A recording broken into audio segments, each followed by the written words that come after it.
حضرت امام حسن سے آ کے وظیفہ پوچھا، اس شخص نے کہا حضور اولاد کوئی نہیں تو وظیفہ بتائے، تو آپ نے فرمایا استغفار پڑھا کر، کیا کر؟ اس نے کہا ٹھیک ہے۔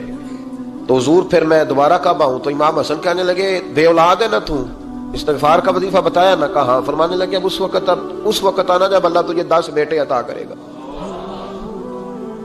کتنے؟ 2 4 نہیں، 10 ہی کہہ دیے۔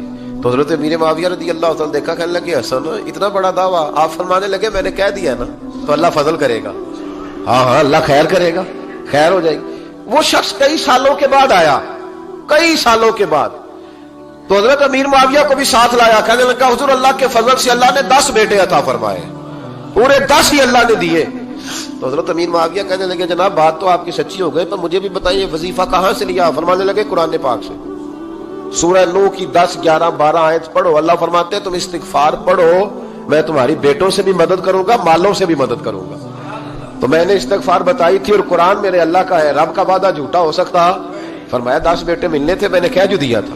اور میرے بھائیوں یاد رکھیں، استغفار اللہ کی رحمت نازل کر۔ ایک ہوتا ہے خوف، ایک ہوتی ہے خشیت۔ خوف والے لوگ توبہ کرتے ہیں، خشیت والے استغفار کرتے ہیں۔ ایک ہوتا ہے خوف، ایک ہوتی ہے خشیت والے استغفار کرتے ہیں۔ نبی کریم علیہ السلام نے فرمایا میں دن میں 100 مرتبہ استغفار کرتا ہوں، دن میں۔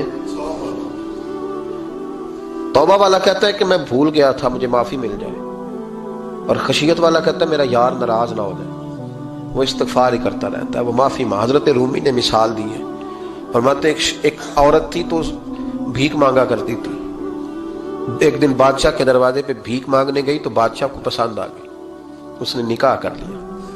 20 کنیزائیں اس بی بی کے پاس تھی خدمت کرنے کے لیے، روٹی دینے کے لیے، کپڑا دینے کے لیے، لیکن وہ ہر وقت روتی رہتی تھی، ہر وقت روتی۔ ایک سمجھدار کنیز کہنے لگی کہ ملکہ اب تیرا درجہ بہت بڑا ہے، تو ہر وقت روتی رہتی ہے، معافیاں ہی مانگتی رہتی ہے ہر وقت، کون سی ایسی نعمت ہے جو تیرے پاس نہیں؟ تو وہ کہنے لگی اس لیے تو روتی ہوں۔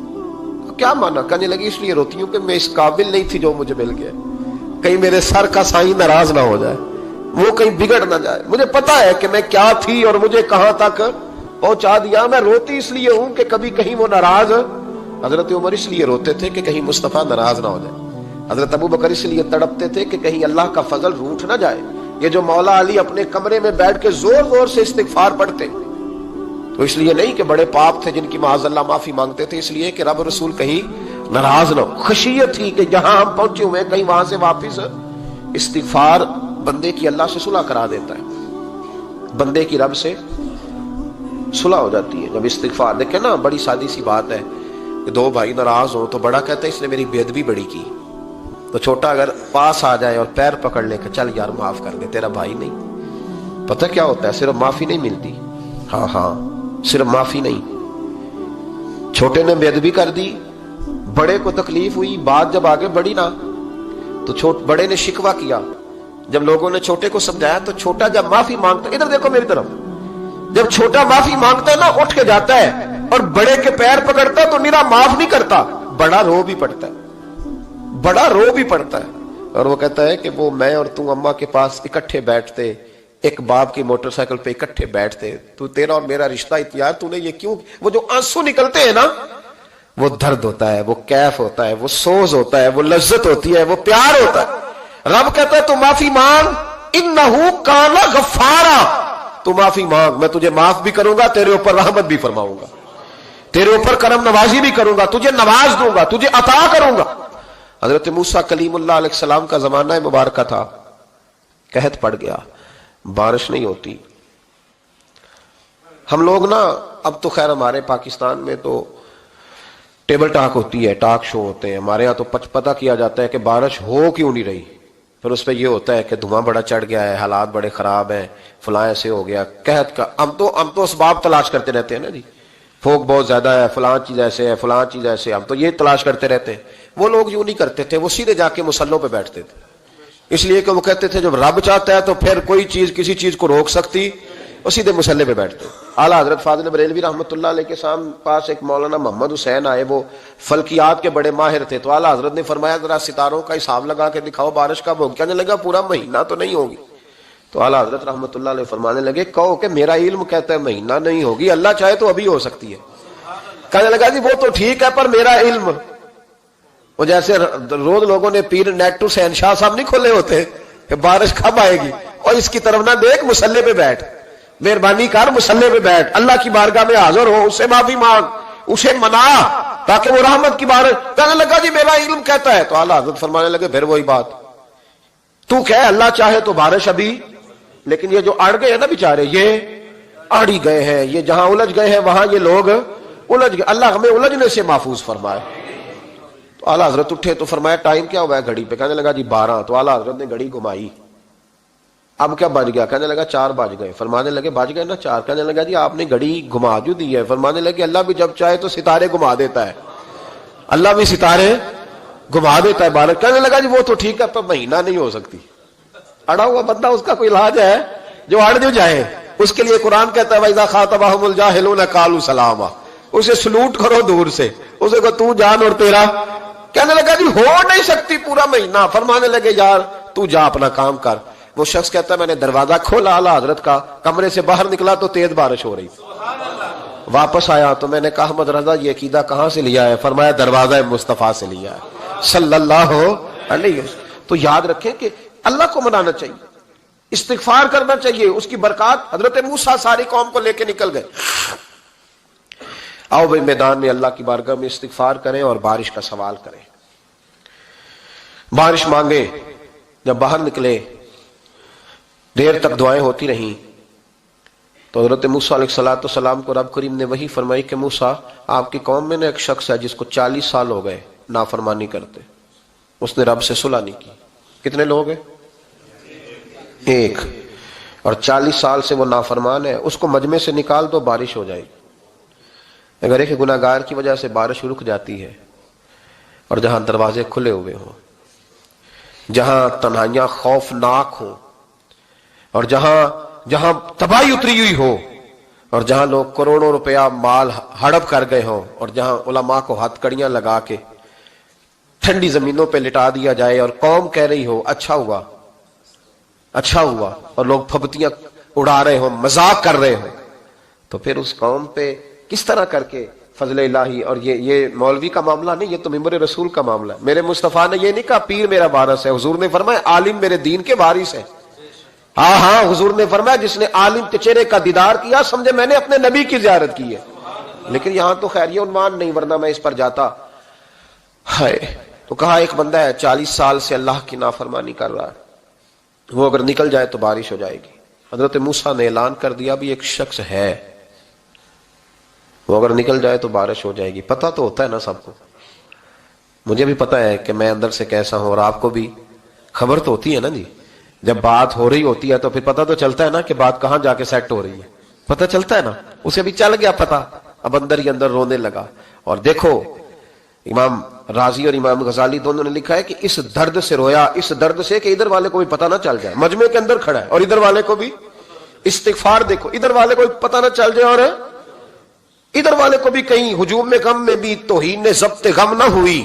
ہم اس احتیاط سے روئے کہ آنکھ نم نہ ہوئی، ہجوم میں غم میں بھی توہین ضبط غم نہ ہوئی۔ ہم اس احتیاط سے روئے کہ آنکھ نم نہ ہوئی، روئے بھی پر کسی کو آنسو نہیں دیکھنے دیے۔ اب اس درد سے کہتا ہے اللہ تو معاف کرنے والا ہے نا، تو معاف کرتا ہے، پردہ پوشی کرتا ہے، اور مالک اگر لوگوں کو پتہ چل گیا تو میرے تو بچوں کا بھی جینا حرام کر دے گا، یا اللہ میری تو آنے والی نسل بھی تڑپ کے وقت گزارے گی۔ مالک تو معاف کر دیا کرتا ہے، لوگ نہیں معاف کرتے، اے اللہ یہ میری خوبیاں بھول جائیں گے، میری خامیوں پر بات، مالک میں یہ ذلت نہیں برداشت کر سکتا، فضل فرما۔ حضرت موسیٰ نے دوبارہ اعلان کیا نکلتے ہو کہ نہیں نکلتے؟ پھر تڑپا خدا بندہ مجھے بے آبرو نہ کر، یہ ذلت اور رسوائیاں یہ نہیں برداشت ہوتی، اللہ درگزر۔ حضرت موسیٰ نے تیسرا اعلان کیا نکلتا ہے یا میں پھر اس کا نام لوں، اللہ سے پوچھ کے نام لوں اس کا، بتاؤ کون ہے؟ اب تو تڑپ گیا، کہنے لگا مالک میں تیری بارگاہ میں استغفار کرتا ہوں، آئندہ نہیں کرتا، آئندہ نہیں کرتا۔ یہ لفظ ادا کیے، بندہ کوئی بھی نہیں نکلا، رب کریم نے بارش عطا کر دی، تیز بارش جب برسی نا، تیز بارش، لوگ تو می دیکھ کے دوڑ گئے تو حضرت موسیٰ کہنے لگا یا اللہ مجھے بھی تو بتا، تو نے کہا تھا کہ جب تک بندہ نہیں نکلتا بارش نہیں ہوگی، تو نکلا کوئی بھی نہیں، بارش ہو گئی، ماجرا کیا ہے؟ تو رب کریم نے فرمایا موسیٰ بس اس نے مجھ سے صلح کر لی، اس نے مجھ سے صلح کر لی۔ اور امام غزالی نے لفظ لکھے، حضرت موسیٰ نے پوچھا، حالانکہ اللہ اپنے نبیوں کو غیب کے خزانے دیتا ہے، پوچھا کہ اے اللہ مجھے اس کا نام بتا دے، تو رب کریم نے فرمایا موسیٰ جب گناہگار تھا تب نہیں کسی کو بتایا، جب پاپی تھا تب نہیں بتایا، جب مجرم تھا تب نہیں بتایا، اب کیسے بتا دوں؟ فرمایا اس کی میری صلح ہو گئی ہے، اور فرمایا جو بارش نہیں نہ ہو رہی تھی وہ بھی اس کی وجہ سے نہیں ہو رہی تھی، اب جو ہوئی ہے نا تو یہ بھی اسی کی وجہ سے ہوئی ہے، یہ بارش اب جو ہوئی ہے تو یہ بھی یہ اس گناہگار کے سبب سے۔ اپنی راتیں اللہ کے ساتھ گزارے، مصلی پہ بیٹھے۔ میرے صاحب رحمۃ اللہ علیہ سے جب کو کہتا نا کہ بڑا پریشان ہوں تو کچھ بتائیں، تو فرماتے آج رات مصلی پہ بیٹھ کے اپنے رب سے بات کرنا، میں بھی بات کروں گا۔ بندوں کو دکھ بتانے سے عزت میں کمی آتی ہے، اور اگر اللہ کو بندہ اپنے دکھ بتائے تو اللہ عزتیں بڑھا دیتا ہے۔ ترمذی شریف کی حدیث ہے، نبی پاک علیہ السلام نے فرمایا اگر تو دنیا داروں کو دکھ بتائے گا تو اللہ تجھے غنی نہیں کرے گا، اور اگر تو اپنے رب کو بتائے گا تو اللہ بڑی جلدی تجھے دنیا سے بے نیاز کر دے گا، تجھے لوگوں کی ضرورت نہیں رہے گی۔ استغفار کریں، کثرت سے کریں، ذوق سے کریں، مصلی آباد رکھیں، ہر شے دیکھو نا، جس طرح کھانے کی میز آباد رہتی ہے، بستر آباد رہتا ہے، ہمارے دیگر معاملات، اگر مصلی نہ آباد رہے تو روح بے چین رہتی ہے، طبیعت بے قرار رہتی ہے۔ انسان میں نے دیکھا ہے بڑے بڑے سمجھدار لوگ پاگلوں جیسی زندگی گزار رہے ہیں، بولتے جا رہے ہیں، بولتے جا رہے ہیں، بولتے جا رہے ہیں، ایسے کسی کو کوئی خبر کہ 6 فون اٹھائے ہوئے ہیں، ایسے جیسے ڈسٹرب ہو گئے مینٹلی طور پر۔ وجہ کیا ہے کہ ان سے جان نہیں چھڑاتے۔ کبھی سارے موبائل بند کر کے نا، سارے بچے ہر چیز سائڈ پہ کر کے مصلی پہ بھی آنا چاہیے، اور مالک تو بڑا ہی کریم ہے، اللہ تو بڑے کنز المال کی حدیث سنا کے بعد سمیٹتا ہوں۔ نبی پاک صلی اللہ تعالی وسلم فرماتے ایک شخص تھا بنی اسرائیل میں، بڑا مالدار تھا، تو پھر اس پہ غربت آ گئی۔ جب غربت آئی تو رو پڑا، کہنے لگا اے اللہ میں غریب ہو گیا ہوں، میری مدد فرما، میں نے بڑی نافرمانی کی ہے تیری۔ مالدار جب تھا تو بڑی موج کر، یا اللہ میں نے بڑی اب نہیں کروں گا، مجھے اس غربت سے نکال۔ تو اللہ نے فرشتوں سے کہا کہ دے دو جو مانگتا ہے۔ تو فرشتے کہنے لگے یا اللہ یہ توبہ کر کے نہیں آیا، ڈر کے نہیں آیا، یہ تو الجھ گیا تب آیا ہے، یہ تجھ سے ڈر کے ہوتا ہے نا ایسے کہ لوگ اللہ سے نہیں ڈرتے جتنا غربتوں سے معاذ اللہ ڈرتے ہیں۔ یا اللہ یہ تو وہ الجھ گیا تب آیا۔ تو اللہ نے فرمایا پتہ مجھے بھی ہے، لیکن آ تو گیا ہے نا، چلو دے دو۔ تو کہا یا اللہ اگر دے دیا تو دوبارہ نہیں آئے گا۔ فرمایا اس کا بھی مجھے پتا ہے، تم دے دو۔ اسے دے دیا۔ جب دولت مل گئی نا تو کہنے لگا اوہو وہ تو میں نے اس طریقہ سے استعمال کیا اس لیے کامیاب ہو گیا۔ پھر کچھ وقت گزرا تو پھر الجھ گیا، پھر قرضے چڑھ گئے، پھر سارے علاج کر، کہنے لگا یا اللہ اب نہیں کرتا، اب معاف کر دے۔ 70 دفعہ توبہ کی اور 70 دفعہ توڑی۔ حبیب کریم فرماتے ایک دن بستر پہ تھا، آسانی تھی، 70 دفعہ فرشتوں نے کہا یا اللہ یہ جھوٹا ہے، جھوٹ بولتا ہے، یہ تو غربت ہے، یہ تو تیری بارگاہ میں آیا ورنہ کبھی نہ آتا، بیمار ہوا ہے تو آیا، اس کا تو بچہ بیمار ہوا ہے تو آیا ورنہ کبھی نہ آتا۔ 70 دفعہ توبہ توڑی۔ ایک دن رات کو بستر پہ لیٹا تھا، دولتیں بھی تھی، آسانیاں بھی تھی، دل میں خیال آیا میں کتنا جھوٹا ہوں، جب الجھ جاتا ہوں تو اس کے دروازے پہ جاتا ہوں اور وہ کتنا کریم ہے، مجھے خالی نہیں لوٹاتا۔ تڑپ اٹھا، آنسو نکل گئے، اٹھ کے مصلی پہ کھڑا ہوا تو رب کریم نے فرشتوں سے فرمایا کھول کے دیکھو دروازے، آج یہ غربت کی وجہ سے نہیں آیا، آج میرا بن کے آیا ہے۔ تو یا اللہ پہلے تو دولت دیتا تھا، آج کیا دے گا؟ تو محبوب فرماتے اللہ فرماتے اب میں اسے بغیر حساب کتاب جنت عطا کروں گا۔ استغفار کریں، اس کے حضور حاضری دیں۔